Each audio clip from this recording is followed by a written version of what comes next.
What's up guys? I hope you are doing well. I am Veer, welcome to Stellar family. तो कैसे हो दोस्तों? मैं आशा करता हूँ शानदार तरीके से आप लोग अपनी लाइफ को एंजॉय कर रहे हो, अपनी सेहत, फैमिली और पढ़ाई का ध्यान काफी अच्छे से रख रहे हो। तो ये जो वीडियो है ये हर एक एग्जाम के लिए आप लोगों को फायदा पहुंचाने वाली है, चाहे आप लोग इंडिया के अंदर किसी भी एग्जाम की तैयारी क्यों ना कर रहे हो। यहाँ पर यूपीएससी या ईपीएफओ लिखा हुआ है, इसका मतलब ये नहीं कि बस इन्हीं एग्जाम में फायदा पहुंचाएगी।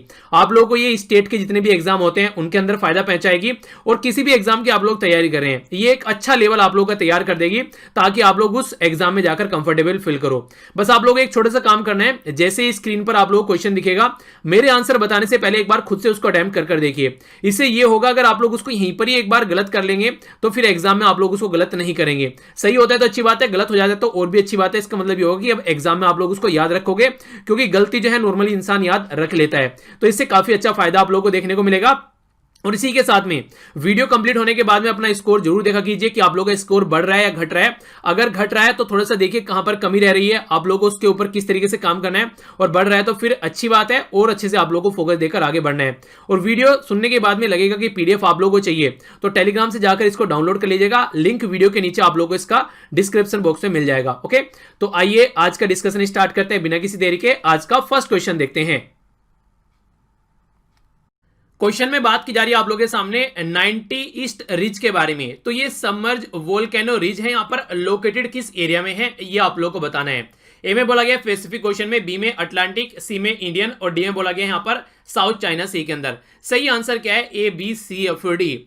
तो जो सही आंसर है यहां पर ये है इसका सी, ये है इंडियन ओशन के अंदर। रिज का मतलब होता है चोटी, यानी कि एक ऐसी छोटी पहाड़ी जो कि पानी के अंदर डूब चुकी है। और ये एक तरीका यहां पर जो यहां पर सबमेरीन वोल्केनो भी है, यानी कि एक तरीका ज्वालामुखी भी है। ठीक है, तो इसके बारे में आप लोग याद रख सकते हैं, जो डूबा हुआ ज्वालामुखी। तो ये यहां पर इंपॉर्टेंट है, आप लोगों से क्वेश्चन बन सकता है, क्योंकि इंडियन ओशन में है तो इसलिए इंपॉर्टेंट हो जाता है।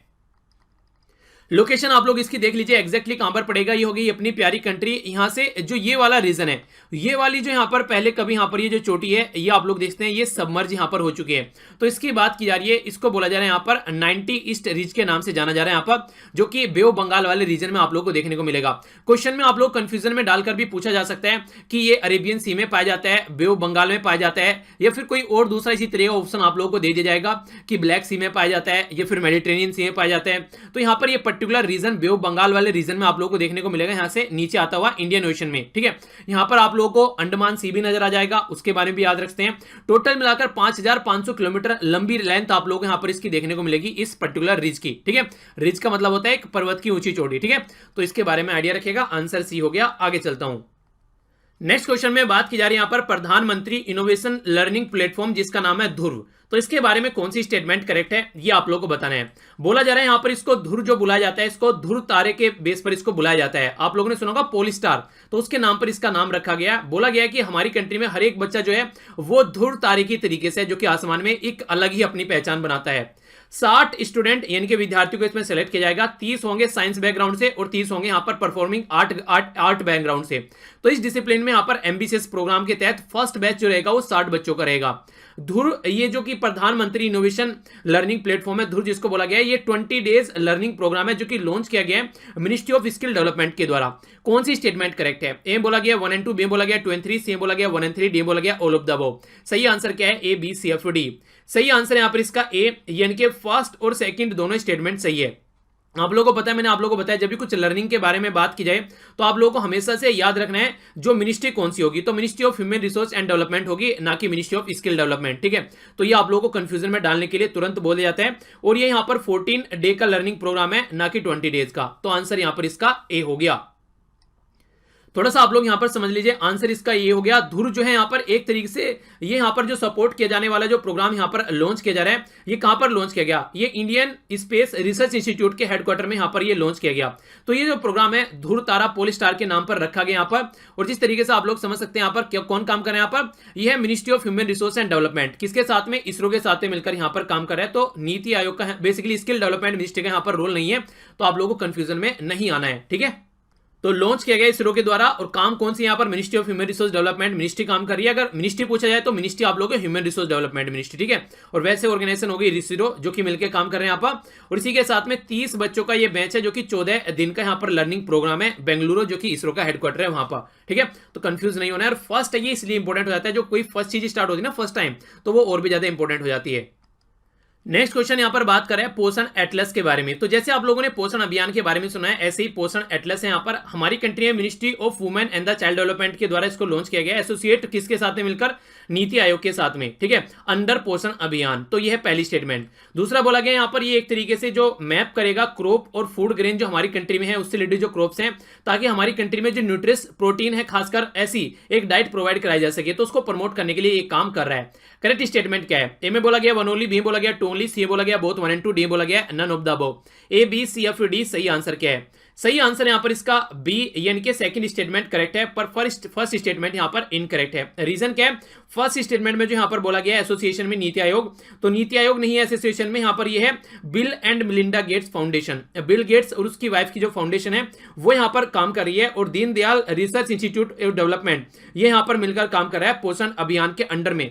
ये प्रोजेक्ट है ताकि अपनी कंट्री में हम लोग काउंट कर सके कौन कौन सी फसल लगाई जानी है, ताकि हम लोग एक अच्छी फसल उगा सके अपनी कंट्री में, और अपनी कंट्री में जो लोग हैं उनको जो न्यूट्रिशन की कमी है, कुपोषण के शिकार है, उसको रोका जा सके। इसका जो पोषण अभियान के बारे में आप लोगों को बताया, सही पोषण देश रोशन, यानी कि हंस फुस रहेगी जनता तभी हमारी कंट्री आगे बढ़ेगी। आंसर भी हो गया, आगे बढ़ते हैं। नेक्स्ट क्वेश्चन यहां पर बात करें हेल्थ के बारे में, नेशनल डायबिटिक और इसी के साथ में डायबिटिक रेटिनोपैथी सर्वे, तो इसके बारे में बात की जा रही है। यानी कि एक तरीके से इस सर्वे के बारे में कौन सी स्टेटमेंट करेक्ट है ये पूछा गया है, जो कि यहां पर बात कर रहा है डायबिटीज के बारे में, और इसी के साथ में जो रेटिनोपैथी यानी कि आंखों की बीमारी से रिलेटेड बातें की जा रही है। तो कौन सी स्टेटमेंट करेक्ट है? पहले बोला गया नेशनल डायबिटीज और इसी के साथ में डायबिटिक जो यहां पर रेटिनोपैथी सर्वे है, ये 2018-19 में रिलीज किया गया। ये जो सर्वे कंडक्ट कराया गया Rajendra Prasad centre for ophthalmic science All India Institute of Medical Science New Delhi, और रिलीज किया गया हेल्थ मिनिस्ट्री के द्वारा। जो यहाँ पर डिजीज की बीमारी की बात की जा रही है, तो 11.8% यहाँ पर लास्ट 4 ईयर में जो मेल और फीमेल दोनों लगभग सेम परसेंटेज से यहाँ पर सफर कर रहे हैं इस पर्टिकुलर प्रॉब्लम से।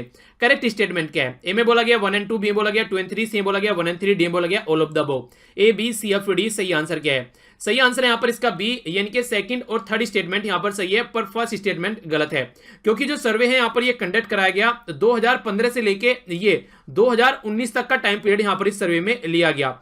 ये जो सर्वे है तब यहाँ पर रिलीज किया गया कंप्लीट कर। मिनिस्ट्री बिल्कुल सही है। डायरेक्ट क्वेश्चन आप लोगों से बन जाता है कि यहाँ कौन सी मिनिस्ट्री काम कर रही है, और यहाँ पर जो बात कर जा रहा है ये सेंटर की बात की जा रही है। यहाँ पर बात की जा रही है यहाँ पर ऑल, यहाँ पर ऑप्थेमेलिक, ठीक है। तो इसका बेसिकली मतलब क्या होता है? ऑप्थेमेलिक का मतलब होता है बेसिकली एक तरीके से आंखों से रिलेटेड बीमारी, ठीक है। तो इसके बारे में आप लोग याद रखते हैं कि हाँ आंखों के बारे में बात की जा रही है। और रेटिना यहाँ पर आप लोग देखते हैं रेटिनो के बारे में, यानी कि रेटिना जो होती है, तो इससे आप लोग अंडरस्टैंड कर सकते हैं। तो लगभग 15 से 19 तक का सर्वे कराया गया, और इसके बेस पर फिर यहाँ पर अब आगे उपाय निकाले जाएंगे। आंसर बी है, आगे बढ़ते हैं। नेक्स्ट क्वेश्चन यहां पर बात कर रहे हैं लेटेराइट जो सोइल है, यानी कि जो लेटेराइट मिट्टी है वो किस तरीके से फॉर्म होती है, ये है क्वेश्चन। तो सही आंसर आप लोग यहां पर बताना है। पहला बोला गया लीचिंग, दूसरा बोला गया इरोजन, तीसरा बोला गया जो डिपोजिंग होती है एक तरीके से। तो यहां पर डिपोजिंग की तरीके से बोला गया यहाँ पर जो, और इसी के साथ में जो फर्टाइल रिवराइन सिल्ट होती है उससे, तो मैकेनिकल वेदरिंग फिनोमिनन है। A B C F D सही आंसर क्या है? सही आंसर यहां पर इसका ए लीचिंग। लीचिंग जो प्रोसेस होता है ये एक तरीके से सॉलिड सब्सटेंस को डिसोल्व कर लिक्विड में कन्वर्ट कर देना। तो एक तरीके से आप लोग समझ रहे हैं जो सॉलिड सब्सटेंस होता है वो टूट कर छोटी छोटी फॉर्म में कन्वर्ट हो जाता है, ठीक है। और ये जो बेसिकली होता है ये आप लोग इसको वैसे भी अंडरस्टैंड कर सकते हैं जैसे कि यहाँ पर ये एक तरीके से हॉट एंड वेट वेदर का फिनोमिनन है। तो इसलिए वहां पर आसानी से जो रॉक होती है वो टूट कर छोटी छोटी मिट्टी में कन्वर्ट हो जाती है, तब यहाँ पर लेटेराइट जो सोइल है वो उनसे फॉर्म होती है। आंसर ये हो गया, आगे चलते हैं। नेक्स्ट क्वेश्चन में यहां पर बात की जा रही है सुरक्षित मातृत्व आश्वासन। ये यहां पर एक तरीके की स्कीम है जिसको यहां पर सुमन के नाम से पुकारा जाता है। तो सुरक्षित मातृत्व आश्वासन, तो इसके बारे में कौन सी स्टेटमेंट करेक्ट है ये बताना है। बात की जाती है यहाँ पर ये लॉन्च किया गया सुरक्षित मातृत्व आश्वासन गवर्नमेंट के लिए, ताकि जो प्रेग्नेंट वुमेन है, न्यू जो मदर है, और इसी के साथ में जो न्यू बॉर्न है बच्चा, यानी कि न्यू बॉर्न बेबी, तो उनके बारे में ध्यान रखा जा सके। इसके लिए यहाँ पर ये गवर्नमेंट के द्वारा लॉन्च की गई स्कीम। एम है प्रोवाइड कराने के लिए डिग्निफाइड और क्वालिटी हेल्थ केयर, ताकि जीरो कॉस्ट पर उनको यहाँ पर ये प्रोवाइड कराई जा सके और उनको कोई प्रॉब्लम फेस न करनी पड़े पब्लिक हेल्थ फैसिलिटी के थ्रू, ठीक है। तीसरा बोला गया यहाँ पर ये जो स्कीम है ये बेनिफिशियरी विजिट करेंगे प्राइवेट हेल्थ केयर में, तो उनको यहाँ पर ये सेवरल फ्री सर्विसेज भी यहाँ पर उनको मिलने वाली है, ठीक है, जब विजिटिंग करेंगे प्राइवेट हेल्थ केयर सेंटर में। तो करेक्ट स्टेटमेंट क्या है? ए बोला गया 1 ओनली, बी बोला गया 1 and 2, सी बोला गया 2 and 3, डी बोला गया ऑल ऑफ द अबव। सही आंसर क्या है? A B C F D. तो जो सही आंसर है यहाँ पर वो है बी, यानी कि फर्स्ट और सेकंड दोनों स्टेटमेंट सही है, पर थर्ड स्टेटमेंट गलत है, क्योंकि यहाँ पर जो प्राइवेट हेल्थ फैसिलिटी की बात की गई है ये प्राइवेट नहीं है, पब्लिक हेल्थ फैसिलिटी है, यानी कि गवर्नमेंट प्रोवाइड कराएगी। बाकी की दोनों स्टेटमेंट में बिल्कुल सही बात बोली गई है, आंसर बी हो गया। एक इंपॉर्टेंट बात आप लोग क्वेश्चन में ही खुद पढ़कर इस क्वेश्चन का आंसर दे सकते थे, वो क्या है? वो ये है, यहां पर बोला गया है, एक आप लोग देखते हैं, जब कोई यहां पर एवरी वुमेन न्यू बोर्न, और इसी के साथ में जो यहां पर जब विजिट करते हैं, यानी कि pregnant women, newborn mother और न्यू मदर और न्यू बोर्न बेबी, यहां पर जब विजिट करेंगे यहां पर किसी पब्लिक हेल्थ फैसिलिटी के अंदर, तो ऑलरेडी यहां पर इसमें बोला गया पब्लिक हेल्थ फैसिलिटी, ठीक है, तो यहां पर आप लोग ऑलरेडी समझ सकते हैं। और दूसरे में बोला गया कि ये स्कीम प्रोवाइड कराएंगी विजिटिंग, तो आल्सो यहां पर इंटाइटल ये मिलेंगे अगर वो प्राइवेट में विजिट करते हैं, ठीक है। तो यहां पर आप लोग समझ सकते हैं कि बेसिकली जो गवर्नमेंट जो प्रोवाइड करा रही है वो गवर्नमेंट के ऊपर ज्यादा फोकस देगी, प्राइवेट के ऊपर नहीं। अगर प्राइवेट में वो जाएगा तो फिर इंश्योरेंस स्कीम आएगी वहां पर निकलकर, ना कि वैसी स्कीम आएगी प्राइवेट वाले भी हमारे हिसाब से काम करेंगे, नहीं, प्राइवेट वाले प्रॉफिट के बेस पर काम करेंगे। अगर प्राइवेट वालों से आप लोग काम लेना है तो वो इंश्योरेंस कर सकते हैं और उसके लिए सर्विस प्रोवाइड करा सकते हैं, यानी कि प्राइवेट वाले धर्मदान करेंगे, प्राइवेट वाले हमेशा प्रॉफिट के बारे में बात करेंगे, ठीक है। तो यहां से भी आप लोग कॉमन सेंस से क्वेश्चन का आंसर दे सकते थे, आंसर बी है। आगे चलता हूं, नेक्स्ट क्वेश्चन में यहां पर बात की जा रही है United nation human right council के बारे में, तो कौन सी स्टेटमेंट इसके बारे में करेक्ट है? ए में बोला गया कि यहां पर ये इंटर गवर्नमेंटल बॉडी है जो कि यूएन सिस्टम के अंदर काम करती है और रेस्पॉन्सिबल है प्रमोट करने के लिए ह्यूमन प्रोटेक्शन के बारे में ऑल ओवर वर्ल्ड। दूसरी स्टेटमेंट बोला गया 47 सीट है इसके अंदर में, और 2 साल के लिए यहां पर ये टर्म आप लोगों को इसकी देखने को मिलती है जो सीट है। मेंबर जो है यहां पर वो मोर देन 2 ईयर भी कंसेक्यूटिव टर्म के लिए इसमें इलेक्ट हो सकते हैं, ठीक है, यानी कि ऑक्यूपाई कर सकते हैं। यूएन जनरल असेंबली यहां पर ये एक तरीके से जब इलेक्ट की जाती है तो मेंबर जो होते हैं वो सिंपल मेजोरिटी के बेस पर यहां पर इलेक्ट किए जाते हैं। करेक्ट स्टेटमेंट कौन सी है? ए में बोला गया 1 ओनली, बी बोला गया 2 ओनली, सी में बोला गया 3 ओनली और डी में बोला गया ओनली 4। तो सही आंसर यहां पर क्या है? A B C F D. सही आंसर यहां पर इसका ए, यानी कि फर्स्ट स्टेटमेंट करेक्ट है, बाकी तीनों स्टेटमेंट इनकरेक्ट है। इनके बारे में जान लेते हैं इनकरेक्ट क्यों है। फर्स्ट स्टेटमेंट बिल्कुल सही है, ये ह्यूमन राइट प्रोटेक्शन के बारे में बात करती है, यानी कि इंसानों को इंसानों की तरीके से ट्रीट करना चाहिए ऑल ओवर वर्ल्ड में। दूसरी में बात की जा रही है ऑक्यूपाई यहां पर सीट करते हैं 47 मेंबर, तो यहां पर जो टर्म रहता है वो 2 साल नहीं रहता है, यहां पर इनका 3 साल टर्म रहता है, तो ये स्टेटमेंट गलत हो गई। मेंबर जो होते हैं वो बोला जा रहा है कि सीट मोर देन 2 कंसेक्यूटिव टर्म के लिए वो ऑक्यूपाई कर सकते हैं, नहीं, यहां पर ये इनकी क्या रहती है, यहां पर ये इससे मोर देन 2 कंसेक्यूटिव टर्म से नहीं जा सकते हैं, ओनली 2 टर्म यहां पर हो सकती है, ठीक है। तो नोट मोर देन आएगा यहां पर, ना कि मोर देन, तो नो मेंबर में occupy a seat as a more than 2 consecutive term, तो यहां पर क्या जाए ऑक्यूपाई कर सकते हैं, तो ये गलत हो गई। यहां पर बोला गया कि सिंपल मेजोरिटी से यहां पर इनको इलेक्ट किया जाता है, ये गलत है, यहां पर सिंपल मेजोरिटी नहीं होगी, यहां पर एब्सोल्यूट मेजोरिटी होगी।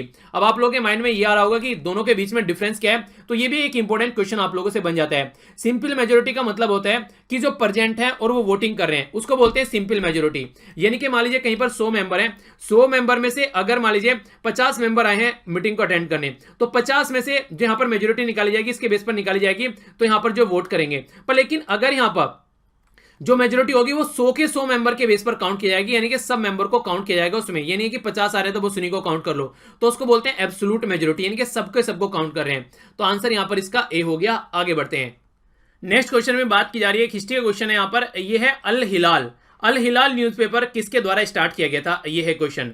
ए में बोला गया यहां पर ये है मौलाना आजाद, बी में बोला गया यहां पर ये है मोहम्मद अली, सी में बोला गया यहां पर यह हसरत मोहानी, और डी में बोला गया मोहम्मद अली जिन्ना। करेक्ट स्टेटमेंट क्या है? ऐसी आप लोगों को स्टेटमेंट मिलेगी जो कि मिलती जुलती सी हो, ताकि आप लोग कंफ्यूजन में आ जाएं। तो क्या है correct statement? A B C F D. सही आंसर यहां पर ए, इनका नाम था मौलाना आजाद, ठीक है, तो मौलाना अबुल कलाम आजाद के नाम से भी इनको जानते हैं, और हमारी कंट्री के फर्स्ट एजुकेशनल मिनिस्टर थे। इनके द्वारा वीकली उर्दू लैंग्वेज का यहां पर ये न्यूज़पेपर स्टार्ट किया गया था हमारी कंट्री में, जिसके बारे में आप लोग याद रख सकते हैं। फर्स्ट इशू जो फर्स्ट एडिशन इसका आया ये 13 जुलाई 1912 यानी कि 1912 में आया, इसका आंसर ये है। आगे बढ़ता हूं, नेक्स्ट क्वेश्चन यहां पर बात कर रहे हैं इंडियन नेशनल कांग्रेस के बारे में। तो सबसे पहली स्टेटमेंट में बोला गया है कि फर्स्ट सेशन जो था इंडियन नेशनल कांग्रेस का वो प्रिजाइड किया गया था WC बनर्जी के द्वारा। नेक्स्ट यहां पर बात की जा रही है जो यहां पर सत्या चट्टोपाध्याय है, ये एड्रेस करे थे सेशन इन 1885 में, ठीक है। तो कौन सी स्टेटमेंट यहाँ पर करेक्ट है ये आप लोग को बतानी है। ए में बोला गया यहाँ पर ओनली वन, बी में बोला गया ओनली टू, सी में बोला गया both one and two, and D में बोला गया नाइदर वन नो टू। तो सही आंसर क्या है, A B C F D. सही आंसर यहाँ पर इसका ए, यानी कि फर्स्ट स्टेटमेंट सही है, पर लेकिन सेकंड स्टेटमेंट यहाँ पर गलत है। क्योंकि जब बात की जा रही है यहाँ पर इंडियन नेशनल कांग्रेस के सेशन के बारे में, तो ये 1885 की ही बात की जा रही थी, तभी तो ये बनाया गया था। तो कंफ्यूजन में डालने की कोशिश की गई है दोनों स्टेटमेंट में आप लोगों को।